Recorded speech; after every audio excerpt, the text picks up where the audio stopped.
Hello बाबू। बहुत बहुत स्वागत है आप सबका हमारे चैनल रवि मैथ्स में। और जैसे कि आपको पता है कि हम लोग अभी Hindi class 10th Bihar board का हिंदी का बुक देख रहे हैं और इसमें 3 बुक हम लोगों को पढ़ना है। सबसे पहला बुक गोधली भाग 2 और दूसरा बुक वाणिका भाग 2 और तीसरा व्याकरण का बुक हम लोग देख रहे हैं। तो आज के सेशन में हम लोग देखेंगे गोधली भाग 2 का पाठ 4 यानी कि एक्सरसाइज 4 जिसका नाम है नाखून क्यों बढ़ते हैं। तो इसको आज हम लोग देखने वाले हैं। और बाबू नाखून क्यों बढ़ते हैं इस पाठ से जितने भी वीवीआई ऑब्जेक्टिव क्वेश्चन बन सकते हैं मैं लेकर के आपके पास आया हूँ। तो आइए आज इस वीडियो में हम लोग नाखून क्यों बढ़ते हैं इसके ऑब्जेक्टिव के बारे में चर्चा करने वाले हैं। तो आइए क्वेश्चन नंबर 1 से देखते हैं। और चैनल पे नए हैं तो चैनल को सब्सक्राइब कर देना है, वीडियो को ज़्यादा से ज़्यादा शेयर करना है। और क्वेश्चन मैं पढ़ता हूँ और उसका सिर्फ आंसर मैं आपको बताते चलता हूँ। तो मैं जैसे क्वेश्चन पढ़ रहा हूँ तो वैसे अगर आप बुक को पढ़े होंगे तो मैं जैसे ही क्वेश्चन पढ़ता हूँ उसका आंसर आपके दिमाग में आने लगेगा। तो आप उसको देखिएगा और नहीं तो मैं बताऊँगा ही। तो आइए क्वेश्चन नंबर 1 से देखते हैं। कह रहा है कि नाखून का इतिहास किस पुस्तक में मिलता है। तो ये बाबू काम सूत्र में मिलता है यानी कि ये इसका सही आंसर होगा। आइए 2 को देखते हैं बाबू। कह रहा है कि हजारी प्रसाद द्विवेदी ने डीलिट की उपाधि किस विश्वविद्यालय से प्राप्त की। यानी कि डीलिट ये कोर्स होता है, इस कोर्स का उपाधि किस विश्वविद्यालय से इन्होंने प्राप्त किया बाबू। तो ये लखनऊ बीबी से यानी कि लखनऊ विश्वविद्यालय से। इसका बीबी का मतलब होता है विश्वविद्यालय बाबू। आगे बढ़ते हैं बाबू। क्वेश्चन नंबर 3 को देखेंगे हम। क्वेश्चन नंबर 3 में आपसे कहता है कहानी में चंद्रकार त्रिकोण तंदुल वर्तुलाकार आकृतियों का संबंध मानव के किस अंग से है। तो फिर से देखेंगे बाबू। कह रहा है कि कहानी में चंद्राकार त्रिकोण दंतुल वर्तुलाकार आकृतियों का संबंध मानव के किस अंग से है बाबू। तो यह नख से, नाक से, आंख से। तो यह नख से, ये इसका सही आंसर होगा। चलिए आगे बढ़ते हैं। आगे में कह रहा है क्वेश्चन नंबर 4 में अलकतक का अर्थ है। अलकतक का अर्थ है बाबू। तो इसका सही आंसर होगा आलता यानी कि जो लोग नाखून में लगाते हैं और सभी लगाती है तो उसका मतलब आलता हो जाएगा। चले आइए 5 को देखेंगे बाबू। उसमें नहीं दिख रहा था तो हम इसको थोड़ा सा स्क्रॉल किया। कह रहा कि द्विवेदी जी को साहित्य अकादमी पुरस्कार किस रचना पर मिला था। यानी कि द्विवेदी जी को किस साहित्य पर पुरस्कार मिला था। तो इसको बाबू हम लोग देखेंगे। तो यह आलोक पर्व पर यानी कि 20 का सही आंसर है। 6 नंबर को देखते हैं। 6 में कहता है कि प्राचीन मानव का प्रमुख अस्त्र शस्त्र था उस समय।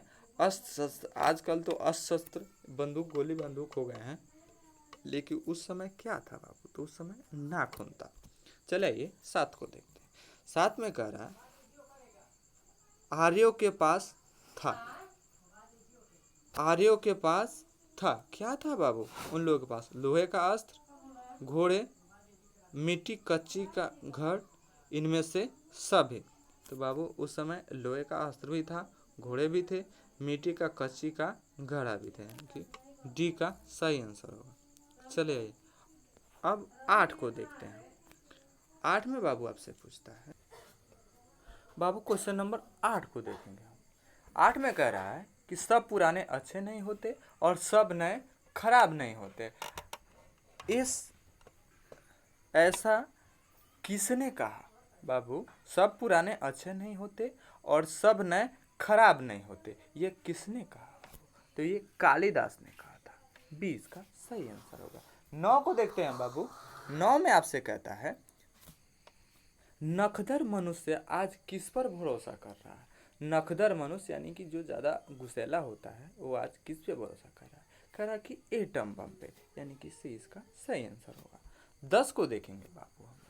10 में आपसे कहता है मनुष्य की मनुष्यता यही है कि वह सबसे दुख सुख से सहानुभूति के साथ देखता है। यह तथ्य किसका है बाबू? तो यह तथ्य बाबू गौतम बुद्ध का है, यानी कि 20 का सही आंसर होगा। 11 को देखेंगे हम लोग। 11 में बाबू आपसे कह रहा है नाखून क्यों बढ़ते हैं, कि निबंधकार कौन है? इसके निबंधकार यानी कि इसको जो लिखते हैं वो कौन है बाबू? तो ये प्रताप नारायण मिश्रा, सी इसका सही आंसर होगा। Oh sorry sorry sorry sorry sorry बाबू, बी प्रताप नारायण हजारी प्रसाद द्विवेदी, इसका बाबू आचार्य हजारी प्रसाद द्विवेदी होंगे। डी इसका सही आंसर होगा। 12 को हम लोग देखेंगे बाबू। चलिए 12 में आपसे कह रहा है कि आचार्य हजारी प्रसाद द्विवेदी जी का साहित्य की किस विद्या में लेखन नहीं है, यानी कि वह किस हिसाब का लेखन यानी बुक को नहीं लिखे हैं। तो यह आलोचना उन्होंने लिखा है, उपन्यास भी लिखा उन्होंने, निबंध भी लिखा उन्होंने, कहानी नहीं लिखा है, यानी कि सी इसका सही आंसर होगा। ये जनरल नॉलेज का क्वेश्चन है बाबू। 13 को देखते हैं। कह रहा है कि कौन सी रचना हजारी प्रसाद द्विवेदी की नहीं है, इसमें से कौन सी रचना हजारी प्रसाद द्विवेदी की नहीं है? तो बाबू इसमें माटी की मूर्ति उनकी रचना नहीं है, यानी कि 20 का सही आंसर होगा। 14 को हम लोग देखेंगे बाबू। 14 में आपसे कह रहा है द्विवेदी जी के निर्लज अपराधी किसे कहा है? उनको निर्लज अपराधी किसने कहा है? तो यह नाखून को, उसने बुक में उन्होंने नाखून को कहा है निर्लज अपराधी, इसको आप देख लीजिएगा। 15 में कह रहा है कि कामसूत्र की किसकी रचना है? कामसूत्र बाबू किसकी रचना है? तो ये सीधी सी बात है, यहाँ पे वात सयायन की रचना है, यानी कि सी इसका सही आंसर होगा। 16 में देखेंगे बाबू। 16 में आपसे कह रहा है कि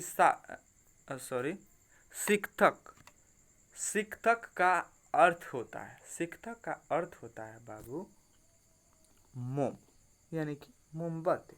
डी इसका सही आंसर होगा। 17 को देखेंगे बाबू। 17 में आपसे कहता है कि महाभारत क्या है? उपन्यास, कहानी, शास्त्र, पुराण? तो ये बाबू महाभारत पुराण है। ये क्वेश्चन आपको आगे भी काम देने वाला है। 18 को देखेंगे बाबू। कह रहा है कि हजारी प्रसाद द्विवेदी द्वारा रचित पाठ है, कौन सा पाठ है बाबू? तो ये नाखून क्यों बढ़ते हैं। मैं आपको पहले भी बताया हूँ कि अगर उसमें उस चैप्टर का नाम दिया हो, यानी कि उस पाठ का नाम दिया हो, तो वही होता है, या फिर उस लेखक का नाम दिया हो। कह रहा है कि ललित निबंध है, ललित निबंध है, किस पे निबंध है बाबू? मछली पे निबंध है। चलिए आगे बढ़ते हैं बाबू। सॉरी 18 में 18 अपने इसमें कह रहा है कि ललित निबंध है। सॉरी बाबू, थोड़ा सा मैं मोटिवेट हो गया था। नाखून क्यों बढ़ते, इसका 20 सही आंसर होगा। और आगे बढ़ते हैं। थोड़ा सा मैं दूसरे काम में बिजी हुआ था, उधर मैं देख रहा था। कह रहा 20 में पुराने का मोह सब समय वांछनीय ही नहीं होता, किस लेखक की पंक्ति है बाबू? तो यह बाबू हजारी प्रसाद द्विवेदी की पंक्ति है। 21 को देखेंगे। कह रहा है आपसे प्राचीन काल में दक्षिण भारत के लोग कैसा नाखून रखते थे बाबू? यानी कि प्राचीन काल में, पुराने ज़माने को प्राचीन काल कहा जाता है, उसमें वहाँ के लोग नाखून कैसे रखते थे? तो बाबू छोटे छोटे। भी ये इसका सही आंसर होगा। आगे बढ़ते हैं। आपसे कहता है कि दधीची की हड्डी से क्या बना था? तो उनके इंद्र का ब्रज बना था, यानी कि सी इसका सही आंसर होगा। ये क्वेश्चन आपको आगे भी काम देने वाला है। चलिए 23 को देखते हैं बाबू हम। 23 में आपसे कहता है महावीर प्रसाद द्विवेदी का जन्म कब हुआ था? तो बाबू इनका जन्म 1907 ईस्वी में हुआ था। 20 का सही आंसर होगा। 24 को देखेंगे। कहा कि हजारी प्रसाद द्विवेदी का जन्म कब हुआ था? तो बाबू इनका भी जन्म 1907 ईस्वी में हुआ था। 25 को देखेंगे। कह रहा है कि हजारी प्रसाद द्विवेदी का जन्म कहाँ हुआ। हजारी प्रसाद द्विवेदी का जन्म कहाँ हुआ बाबू? तो इनका जन्म बलिया उत्तर प्रदेश में हुआ था। 26 को देखेंगे बाबू हम। बाबू 26 में आपसे कहता है कि कौन मनुष्य का आदर्श नहीं बन सकती। तो ये बाबू बंदरिया उसके आदर्श नहीं बन सकते। 27 आप लोगों ने एक कहानी भी सुना होगा इसके बारे में कि एक राजा था और उसने एक बंदर को पाला हुआ था। और जब उसने बंदर को पाला था तो उसने बताया कि भाई तुम मेरी मतलब उसकी सेवा करता था। और बंदर जो भी था उसकी सेवा करता था, किसका? राजा का। तो एक दिन की बात है, उसको नींद आ गई, वो सो रहा था और उसने बताया कि तुम देखो मैं सो रहा हूँ। तो इतना यानी कि उसको उसका सेवा करता था उस राजा का कि वो सो गया। और जैसे ही राजा सोया अभी एक मक्खी आकर के उस बैठने लगी उसके देह पे। तो वो भगा देता, फिर आके बैठ जाती, फिर उसको भगा देता बंदर और फिर आके राजा के देह पे वो मक्खी बैठ जाती थी। फिर बाद में कुछ ऐसा हुआ कि अब बंदर को गुस्सा आने लगा। अब जैसे ही बंदर को काफ़ी गुस्सा आया, अब वो कभी मुंह पे बैठता, कभी नाक पे, कभी आँख पे, कभी इधर उधर बैठते रहता था।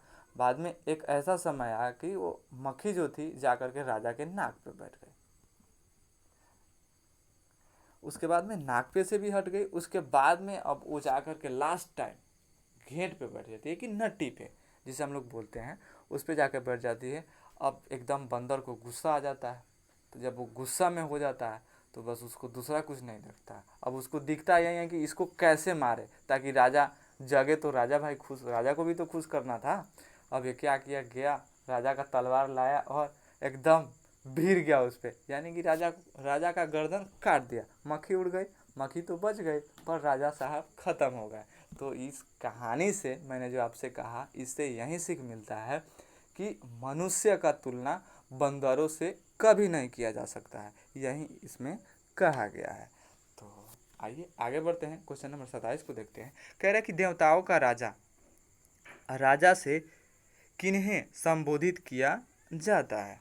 यानी कि देवताओं का राजा से किसको संबोधित किया जाता है? तो भाई सबको ही जानता है कि देवताओं के राजा इंद्र होते हैं। अगर आपने रामायण को देखा होगा, महाभारत को देखा होगा, तो थोड़ा सा ये नॉलेज आपको ज़रूर होगा।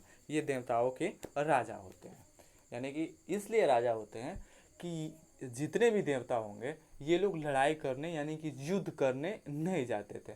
जैसे मान लें कि उस समय कुछ ऐसा होता था जब ये लोग राजा महाराजा नीचे रहते थे, और यानी कि सुर असुर। तो सुर का मतलब हो जाता है कि मानव, और असुर का मतलब हो जाता है जो राक्षस लोग होता है वो।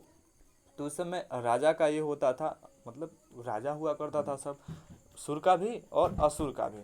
तो उस समय कुछ ऐसा होता था कि ये सब इतना बलशाली होता था, यानी कि तप के बल से तप ये सब करता था, तपस्या कि तपस्या करते करते देवताओं को, जैसे मान लिए कि शंकर भगवान हो गए, विष्णु भगवान हो गए, तो इन लोगों को, ये ब्रह्मा जी हो गए, तो इन लोगों को मोटिवेट कर देता था ये सब, यानी कि पर्सन खुश कर देता था। और ये लोग खुश होकर के ये सब जो भी वर मांगता था उसको दे दिया जाता था। यानी कि ये लोग दे देते थे, भगवान लोग दे देते थे। और देने के बाद में ये सब इतना बलशाली हो जाता था।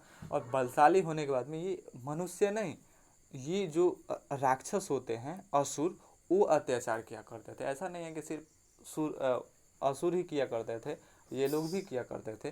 पर ये जब अत्याचार करने लगे तो क्या करते थे, अत्याचार करते करते ये भगवान पे ही भिड़ जाते हैं। जैसे आप सुने होइएगा कि महिषासुर था, वो भी भिड़ गया था भगवान पे। तो ये लोग भगवान पे ही भिड़ जाते हैं उल्टे में। तो जब ये भगवान पे भिड़ जाते थे तो उस समय ये होता था कि देवताओं के राजा कौन होते थे? तो देवताओं के राजा इंद्र होते थे। तो इंद्र जाते थे उस समय लड़ाई करने के लिए। तो कोई भी दिक्कत होता था देवताओं को तो उनको बोला जाता था। तो इस हिसाब से देवताओं के भी राजा होते हैं। तो देवताओं के राजा कौन होते हैं? तो इंद्र होते हैं। तो इस हिसाब से हम लोगों ने कहानी भी, आज हम लोग दो तो कहानी भी सुन लिए। तो इस हिसाब से हम लोगों का चैप्टर ये ख़त्म होता है। और वीडियो 5 बजे अपलोड हो जाएगा। डेली का डेली आप जा कर के देखते रहिएगा। और बच्चों का डिमांड है कि सोशल साइंस भी देखें। तो बाबू ऐसा है कि हम सिंगल हैं, और सिंगल होने के कारण अभी हिंदी देख रहे हैं। तो हिंदी जैसे ये होता है, पर मैं इस पर कोशिश कर रहा हूँ, क्योंकि भाई आगे मेरा भी पढ़ाई है, मैं भी पढ़ रहा हूँ, मैं भी स्टूडेंट हूँ एक हिसाब का। मेरा एमएससी अभी चल रहा है। तो इस हिसाब से और मैं जैसे उसकी ये कर रहा हूँ मैं आपको दूंगा। और डेली का डेली वीडियो 3 ठो अपलोड हो रहा है, आप जा कर के उसको देखते रहिए और अपने दोस्तों के पास शेयर वीडियो को करते रहिए। क्योंकि भाई जो भी है मैं अपने लिए नहीं करता हूँ भाई, मैं तो पढ़ चुका हूँ, मुझे अब करने से क्या होगा, कुछ नहीं होगा, मैं आप लोगों के लिए कर रहा हूँ। तो बस यही है, मिलते हैं नेक्स्ट वीडियो में, तब तक के लिए आपका दिन मंगलमय हो, भगवान से यही गुजारिश है। चलिए बाय।